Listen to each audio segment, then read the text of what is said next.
Setiap apa yang kita kirimkan kepada saudara kita itu adalah diketahui oleh Allah Subhanahu wa taala.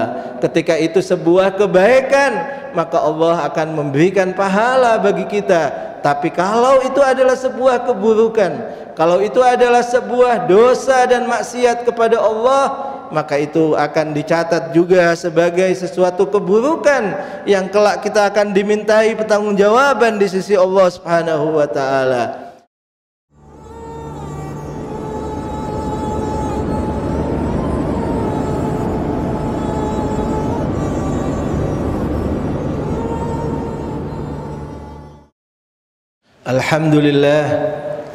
Alhamdulillahil awwali qabla al-insya'i wal ihya' والآخر بعد فناء الأشياء العليم الذي لا ينسى من ذكره ولا ينقص من شكره ولا يخيب من دعاه ولا يقطع رجاء من رجاه أشهد أن لا إله إلا الله وحده لا شريك له وأشهد أن سيدنا محمدا عبده ورسوله خير من أرسله بالهدى ودين الحق ليظهره على الدين كله وكفى بالله شهيدا اللهم فصل وسلم وبارك على سيدنا محمد وعلى أهل بيته الطيبين الطاهرين وأصحابه الميامين المنتجبين ومن تبعهم بإحسان إلى قيام يوم الدين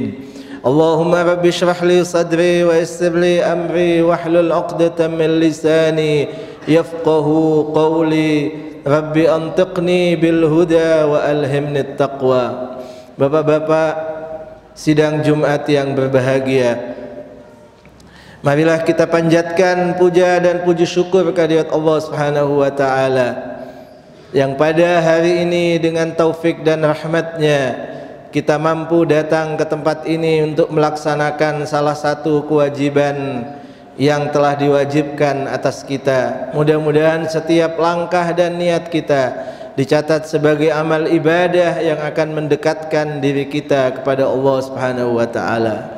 Salawat dan salam selalu kita haturkan ke Habiban tercinta Nabi besar Muhammad sallallahu alaihi wasallam, keluarga suci beliau serta sahabat dan pengikut setia beliau sampai akhir zaman yang mudah-mudahan kita semua tergolong di dalamnya. Ma'asyiral muslimin rahimakumullah, pada khutbah yang pertama sebagai sebuah kewajiban setelah memanjatkan puja dan puji syukur serta salawat, kami mewasiatkan kepada diri kami dan seluruh yang hadir untuk selalu bertakwa kepada Allah Subhanahu wa taala. Marilah kita penuhi panggilan Allah Subhanahu wa taala di dalam Al-Qur'an yang berbunyi, ya ayyuhalladzina amanu taqullaha haqqa tuqatih wa la tamutunna illa wa antum muslimun.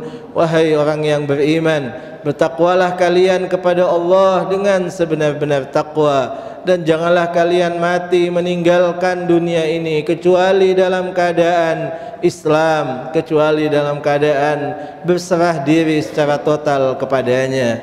Ma'asyiral muslimin rahimakumullah, wasiat, saran, mengingatkan untuk selalu bertakwa adalah selalu kita dengar pada setiap khutbah Jumat, di setiap hari Jumat di mana kita hadir di salat-salat Jumat kita.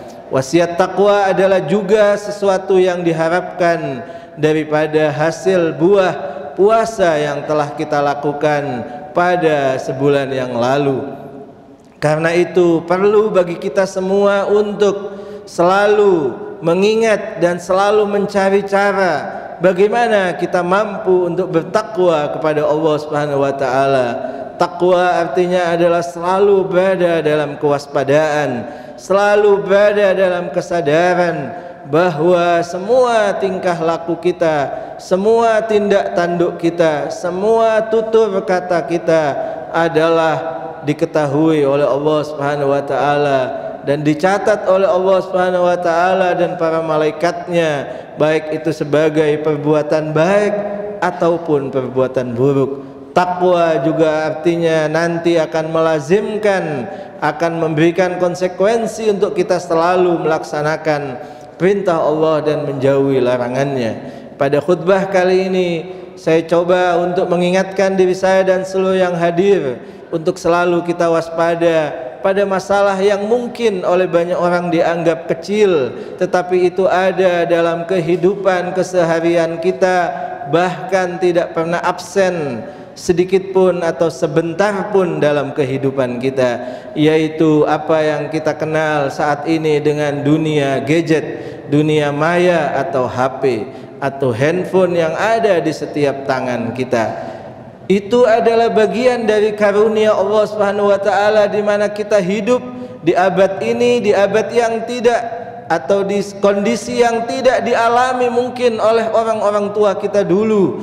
Kita memiliki berbagai kemudahan dengan alat telekomunikasi yang kita sebut dengan handphone itu, tetapi sebagaimana media-media lainnya, dia adalah bisa digunakan untuk kebaikan sebagaimana juga bisa digunakan untuk keburukan atau kejelekan. Handphone adalah hampir sama dengan pisau, senjata tajam, senjata berapi ataupun yang lainnya. Dia adalah punya kegunaan-kegunaan positif dan juga dia akan memiliki kegunaan-kegunaan negatif. Maka kita perlu untuk mempelajari apa yang bisa kita perlakukan, apa yang bisa kita gunakan dengan alat handphone tadi dalam kehidupan dunia kita. Bahkan dalam beberapa hal lebih sensitif daripada senjata, pisau ataupun yang lainnya. Padahal untuk seperti pisau atau senjata berapi misalnya, itu di negeri kita ada aturan, ada undang-undang bahwa tidak semua orang kemudian layak untuk memilikinya, layak untuk memegangnya, layak untuk kemudian dibawa kemana-mana.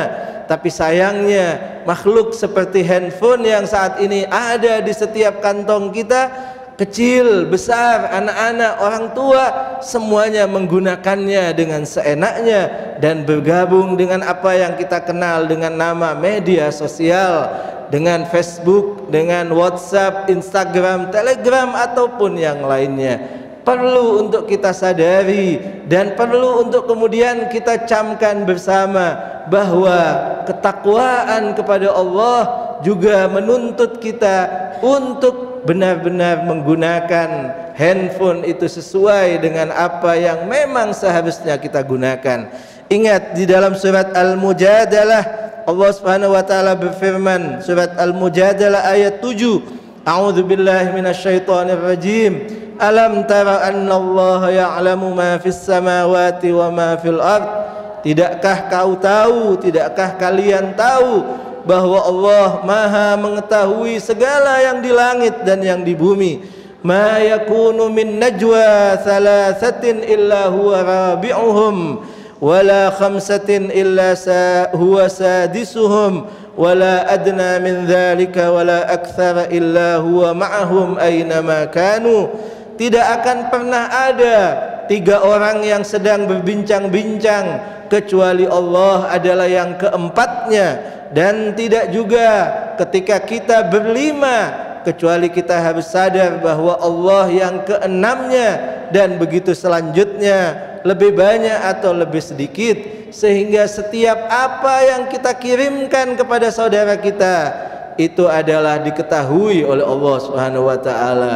Ketika itu sebuah kebaikan, maka Allah akan memberikan pahala bagi kita. Tapi kalau itu adalah sebuah keburukan, kalau itu adalah sebuah dosa dan maksiat kepada Allah, maka itu akan dicatat juga sebagai sesuatu keburukan yang kelak kita akan dimintai pertanggungjawaban di sisi Allah Subhanahu wa taala. Dan ingat, seperti juga yang disebutkan oleh Allah Subhanahu wa taala di dalam surat Al-Isra, wala taqfu ma laysa laka bihi ilm innas sam'a wal basara wal fuada kullu ulaika kana anhu mas'ula. Dan janganlah engkau bersikap, janganlah engkau menyampaikan sesuatu yang engkau tidak punya ilmu tentangnya, yang engkau tidak mengetahuinya secara baik, secara komprehensif, karena setiap mata, penglihatan, hati, akal, semuanya akan dimintai pertanggungjawaban di sisi Allah Subhanahu wa taala.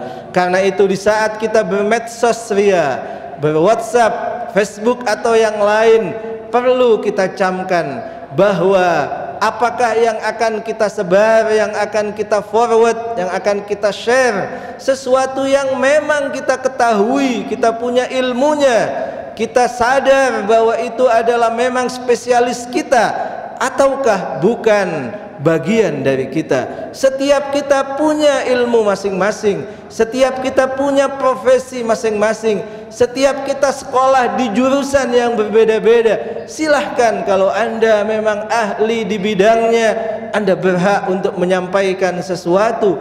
Tapi sekali-sekali jangan Anda ikut campur. Jangan sampai kita kemudian menyampaikan sesuatu hanya mungkin karena niat baik kita, tapi kita tidak tahu sebenarnya apakah apa yang kita sebar itu benar ataukah salah.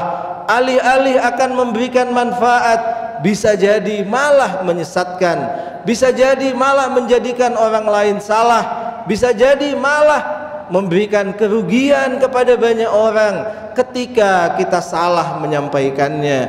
Apapun yang kita sebarkan, apapun dalam bidang apapun, baik itu kesehatan, mungkin kondisi kita saat ini COVID-19, seringkali kita menyebarkan sesuatu yang mungkin tidak tentu kebenarannya. Mungkin juga pertanian, mungkin juga perdagangan, mungkin juga yang lainnya. Dan terlebih lagi ketika itu adalah masalah agama, ketika itu berhubungan dengan firman Allah Subhanahu wa taala di dalam Al-Qur'an, ketika itu berhubungan dengan ajaran suci Allah Subhanahu wa taala, seringkali kita lalai, seringkali kita memforward, men-share sesuatu yang kita bukan ahlinya. Dulu para ulama di zaman dahulu mensyaratkan orang yang layak untuk menyampaikan ajaran agama itu pertama minimalnya dia hafal Al-Quran. Kenapa harus hafal Al-Quran? Karena supaya dia punya pengetahuan yang komprehensif tentang Islam, tentang firman Allah Subhanahu wa taala dalam Al-Qur'an. Belakangan para ulama mengatakan tidak perlu hafal Quran. Mungkin karena sudah banyak media, misalnya indeks Al-Qur'an yang kita bisa cari ayat-ayat yang berhubungan dengannya, atau mungkin juga ada dunia gadget, internet yang kita bisa cari tentang ayat-ayat yang berhubungan dengannya. Tapi perlu kita cari. Sayangnya banyak di antara kita yang kadang-kadang tidak sempat untuk mencari ayat-ayat firman-firman Allah, atau paling tidak kalaupun kita tidak mampu untuk menerjemahkan dan menafsirkan, maka perlu paling tidak kita baca terjemahannya satu Al-Quran dari awal hingga akhir, sehingga paling tidak kita punya gambaran umum tentang apa itu Islam, sehingga setiap kita mendapatkan sesuatu kita tidak dengan mudah kemudian menganggapnya ini pasti benar dan kemudian kita sebarkan. Lebih baik untuk kita tahan, untuk tidak menyebarkannya daripada kemudian salah. Jangan logikanya dibalik, sebagian membalik logikanya, takut-takut dosa ketika tidak disampaikan, maka kemudian disampaikan, padahal tanggung jawab itu akan ada pada kita. Kita akan dimintai pertanggungjawaban kalau kita berbuat, kalau kita meng-share, kalau kita memforwardnya. Tapi di saat kita tidak menyampaikan karena kita masih ragu, karena kita belum yakin bahwa itu pasti benar, apalagi kemudian menukil pembicaraan orang lain yang juga belum tentu benar. Al-Quran menyatakan bahwa kita harus bertabayun dulu, harus memverifikasi kebenarannya, baru kemudian kita sampaikan. Karena kalau tidak, Al-Quran mengatakan fatabayyanu, maka lakukanlah tabayyun, kalau tidak kalian akan menyesal di saat kelak kalian tahu bahwa itu sebuah kesalahan. Mudah-mudahan Allah Subhanahu wa taala selalu membimbing kita hingga kita mampu untuk melaksanakan tugas-tugas kita dengan sebaiknya dan menjaga kehidupan kita selalu berada di jalannya. Barakallahu li lakum wa fil Qur'anil azim wa nafa'ani wa iyyakum bima fihi minal ayati wadh-dhikril hakim wa taqabbala minni wa minkum tilawatahu innahu huwas samiul alim. A'udzu billahi minasy syaithanir rajim. Bismillahirrahmanirrahim. Wal 'asr innal insana lafi khusr illa alladhina amanu wa 'amilus shalihat wa tawassaw bil haqqi wa tawassaw bis sabr. Shadaqallahul aliyyul azim.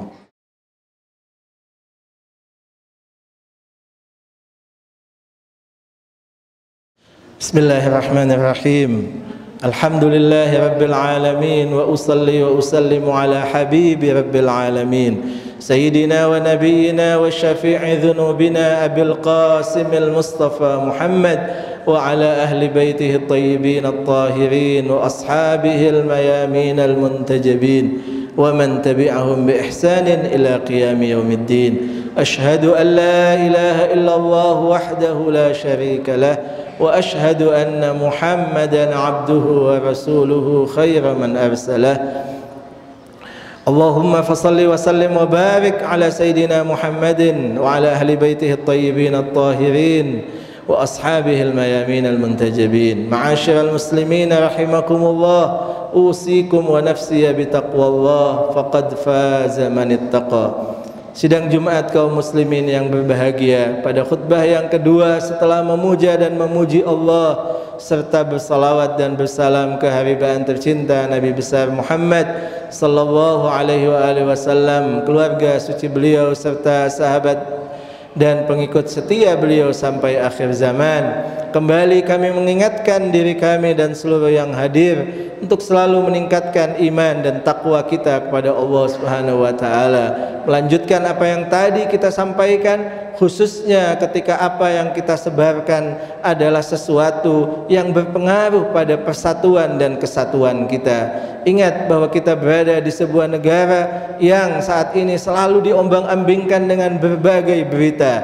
Banyak mereka yang bermain, mungkin politisi atau yang lainnya, yang ingin mendapatkan atau meraih keuntungan-keuntungan tertentu ketika kita tidak tahu dengan baik apa maksud dan tujuannya, dan justru kita akan dapati adanya perpecahan, adanya kesalahpahaman, adanya hal-hal yang tidak diinginkan, fitnah yang akan terjadi di tengah masyarakat. Maka tentu akan lebih baik ketika kita diam, lebih baik ketika kita tahan, lebih baik untuk kemudian kita tidak ikut menyebarkan sesuatu yang tidak jelas kebenarannya, apalagi jelas-jelas adalah sebuah kesalahan dan akan meruntuhkan persatuan dan kesatuan yang seharusnya kita jaga, yang seharusnya kita pupuk, yang seharusnya hari demi hari kita kuatkan.